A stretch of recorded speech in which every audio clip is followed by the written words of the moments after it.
Hello guys, ఎలా ఉన్నారు? Welcome back to our YouTube channel Aims Infinity. This is Aditya Gurrala. So guys, మీరు ఎప్పుడా అని వెయిట్ చేస్తున్న సెకండ్ ఫేజ్ కౌన్సిలింగ్ నోటిఫికేషన్ అయితే ఇవాళ రిలీజ్ అయిపోయింది. సో ఈరోజు ఈ వీడియోలో సెకండ్ ఫేజ్కి సంబంధించిన కౌన్సిలింగ్ నోటిఫికేషన్ ఫుల్ డీటెయిల్స్ చూసేద్దాం. సో గైస్, ఈ నోటిఫికేషన్లో ఉన్న డీటెయిల్స్ ఏంటంటే, ఫస్ట్ వెబ్ ఆప్షన్స్ ఎవరైతే పెట్టుకుంటారో అది కంప్లీట్గా ఆన్లైన్లో ఉంటుంది. దానికి సంబంధించిన డేట్స్ కింద వీళ్ళు రిలీజ్ చేశారు 18th and 19th August 2026. మరి ఈ ఫేజ్ 2లో ఎవరెవరు పార్టిసిపేట్ చేయొచ్చో ఇక్కడ కింద ఇచ్చారు, చూద్దాం.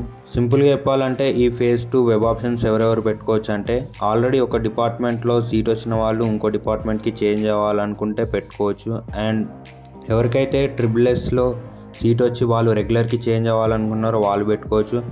ఇంకా ఎవరికైతే ఫస్ట్ ఫేజ్లో సీట్ రాలేదో వాళ్ళు సెకండ్ ఫేజ్లో మళ్ళీ పెట్టుకునే ఛాన్స్ ఉంటుంది కాబట్టి వాళ్ళు పెట్టుకోవచ్చు. ఫస్ట్ ఫేజ్లో సీట్ వచ్చి జాయిన్ అవ్వని వాళ్ళు అండ్ ఒకవేళ సీట్ వచ్చినా దాన్ని క్యాన్సిల్ చేసుకున్న వాళ్ళకినా మళ్ళీ సెకండ్ ఫేజ్లో వెబ్ ఆప్షన్స్ పెట్టుకోవచ్చు. ఒకవేళ ఫస్ట్ ఫేజ్లో సర్టిఫికేట్ వెరిఫికేషన్ మాత్రమే చేయించుకొని వెబ్ ఆప్షన్స్ పెట్టుకొని వాళ్ళకినా మళ్ళీ సెకండ్ ఫేజ్ వెబ్ ఆప్షన్స్ పెట్టుకోవచ్చు. ఇంకా PH, CAP, NCC and sports వాళ్ళకినా పెట్టుకోవచ్చు. Note: there will be no second phase counselling for NIS candidates. ఇంకా ఎవరైతే ఫస్ట్ కౌన్సిలింగ్ అటెండ్ కాలేకపోయారో వాళ్ళకు ఇంకొక ఛాన్స్ అయితే ఉంది. సో మీరు మీ ఒరిజినల్ సర్టిఫికేట్స్ అండ్ జిరాక్సెస్ తీసుకొని 18th and 19th August రోజు కాలేజ్కి వెళ్ళి వాళ్ళని విజిట్ అవ్వండి.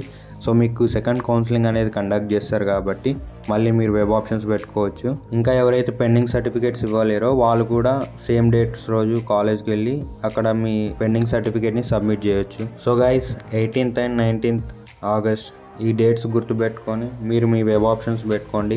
All the best guys.